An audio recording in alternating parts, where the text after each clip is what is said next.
어제 공개된 지지율, 정당 지지율 한번 보시죠. 더불어민주당은 45, 45, 45, 안정적으로 40% 중반의 정당 지지도를 유지하고 있습니다.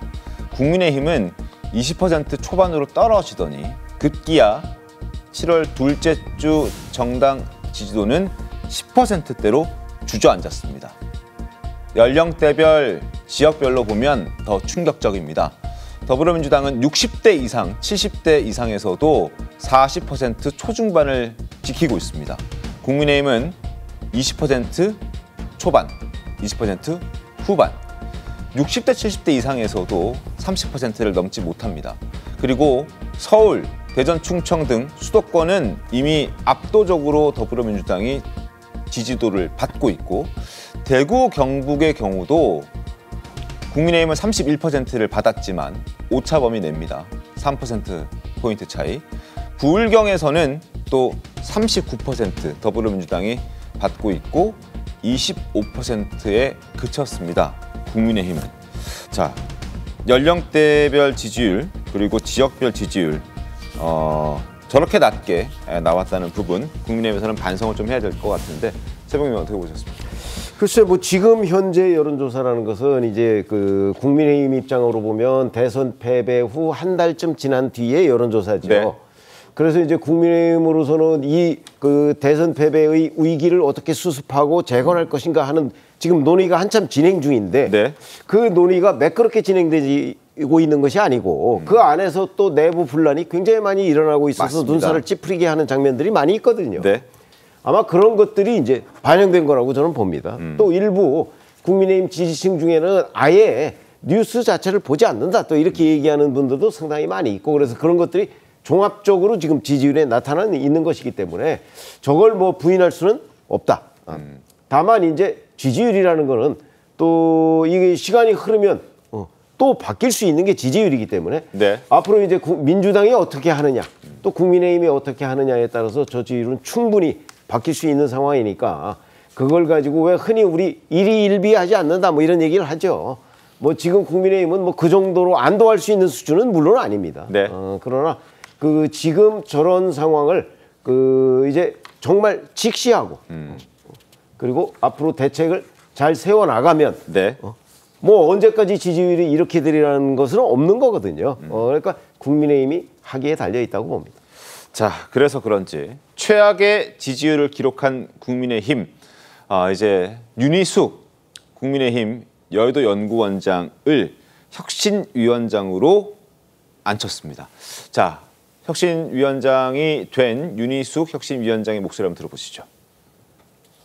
잘못된 과거와의 단절이 이루어지기를 저희가 바랬습니다. 저희 당의 당원 당규에 그 잘못된 과거가 무엇이고 그것을 어떻게 단절하겠다는 내용을 새겨 넣는 것입니다. 기본 정책 부분에다가 아예 우리가 이러한 잘못을 그동안 저질렀고 그것을 이제 확실하게 단절하겠다라는 것을 새겨 넣을 것을 전당원 투표를 통해서 묻겠습니다. 저희가 생각할 수 있는 최고도의 단절입니다. 과거 잘못을 당원 당규에 새겨 넣겠다라고 얘기를 합니다. 윤 전 대통령 부부와의 어떤 단절을 당원 당규에 새겨 넣겠다라는 목소리를 낸 겁니다. 김광삼 변호사님 어떻게 보셨습니까? 저런 내용이 당원 당규에 들어가도 맞는지 모르겠어요. 왜냐하면 지금은 특별한 시국이잖아요. 네. 그래서 전체적으로 진정한 반성하는 모습 이런 걸 보여야 하는데 당원 당규라는 것이 뭐 어떻게 보면 특히 이제 당원은 네. 어떻게 보면 가장 큰 이념적 정체성 그런 번에 지향하는 바 뭐 이런 큰 그림이 들어가야 하는데 네. 윤 전 대통령의 부분이 뭐 아주 잘못됐죠. 그런데 그걸 이제 당원 당규에다 넣는 것이 맞느냐? 이제 그건 제가 볼 때는 뭐 좀 더 고민을 해봐야 할 사안이고 제일 중요한 것은 혁신위원장 혼자만의 목소리 갖고 되지 않는다는 거예요. 네. 지금 당 내부에 남아있는 이제 친윤 세력들 계속 싸우고 있잖아요. 그러면 그런 사람들이 정말로 반성하고 있다. 정말 대통령을 잘 우리가 보좌하지 못해가지고 이렇게 대한민국이 힘드는 국민을 힘들게 했다.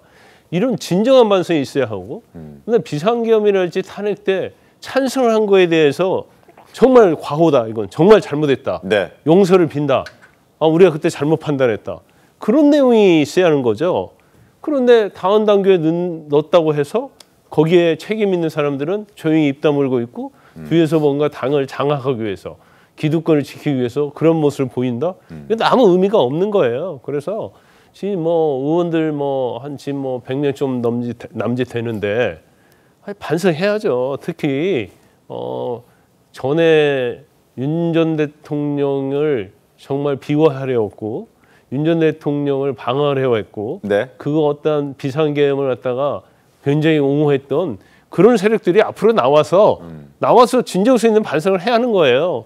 근데 그런 것 없이 이걸 당헌 당규에 새겨 넣는다고 그래서 결국 국민들이 인정을 할까요?